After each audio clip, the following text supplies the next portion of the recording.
Hello guys, good morning. Okay. Yun na nga.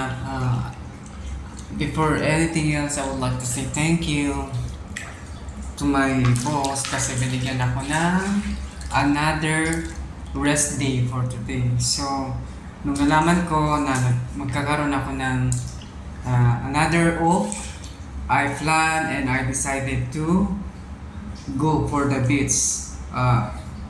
In the next day, which is today, supposedly today. And then yun na nga, natulog ako ng maaga, nag-prepare ako ng mga gamit ko, and then gumising ng maaga, which 3 a.m. in the morning, para i-prepare yung mga dadalhin ko like foods, at mga iba pa. And then, nag-travel ako para pumunta doon, and then naglakad ako ng 30 to 40 minutes.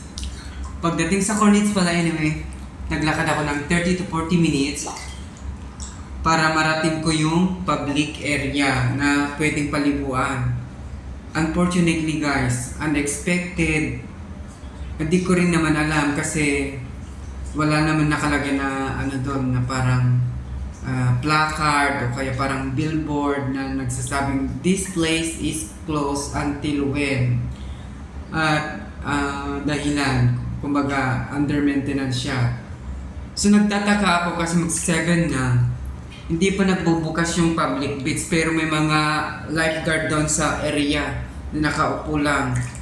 So yung naghintay ako ng just a little minute ba para hintayin baka magbubukas until nag-decide na rin ako na magtanong kung bakit ganitong oras na pero hindi pa siya bukas.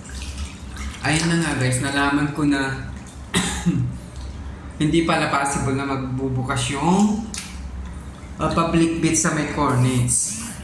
So, dahil nga daw sa under maintenance siya and it has been weeks already dahil dun sa heavy rains nung mga nakarang linggo. Kung matatandaan nyo dito, kung matatandaan nyo, gusto ko lang i-share, previous weeks po, malakas yung ulan dito sa UAE, especially dito sa may Abu Dhabi, Dubai. And nagkaroon nga ng mga distraction, yung mga pagbaha. Kaya yun sigurong dahilan kung bakit cleanus muna yung public beach and in under maintenance siya. So ayun na nga, dahil hindi ako napagbigyan, syempre medyo disappointed nga talaga tayo. Kasi nga, syempre pinaghandaan na nga rin natin yun.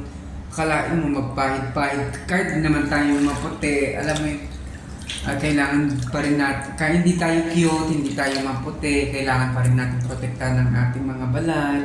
So nag-sunblock pang lolo nyo, nagpahid-pahid pa lang kung ano-ano para protection ba sa araw, no? Kakahiya pero alam nyo na, protection, di ba? Pangkalatan naman yun, hindi naman sa pangmayaman lang yun o kaya yung mga, alam niyo na, mga magaganda, di ba? Kahit di tayo ganun. Pero syempre, protection nga, di ba? Kailangan natin laging kinoconsider yung safety natin. Di ba? So yun na nga, dahil hindi ako natuloy, magkakaroon ako ng part 2 ng dagat-dagatan. Dito lang naman sa aking accommodation. So, ito bathtub ulit, magdagat-dagat ako. Pili ko nasa dagat ako guys. Ayan o. So, ine-enjoy ko na lang siya. Yung disappointment ko kanina, dito ko na lang inaano. Piling ko na sa dagat na rin ulit ako ha. Sarap maligo. Ayan o. Sarap maligo.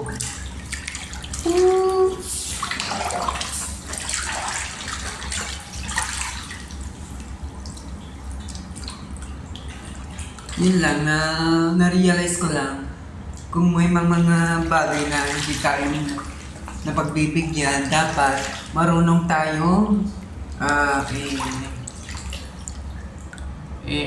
yung i-divert yung sarili natin sa ibang bagay na magbibigay sa atin ng kasiyahan kahit papaano. 'Di ba?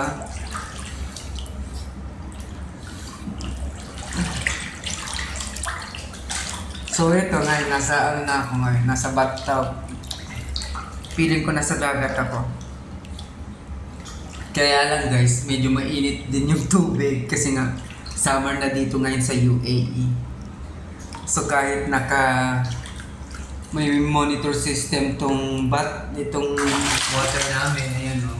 Kahit may hot and cold siya, naka-cold na siya pero yung lumalabas medyo maligam-gam kasi summer na nga din dito.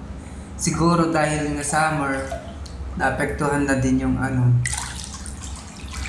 pinagaanan ng tubig. Mainit na din. Oh my gosh, ang sarap. Yun lang po gusto kong i-share. Thank you for watching. Bye-bye.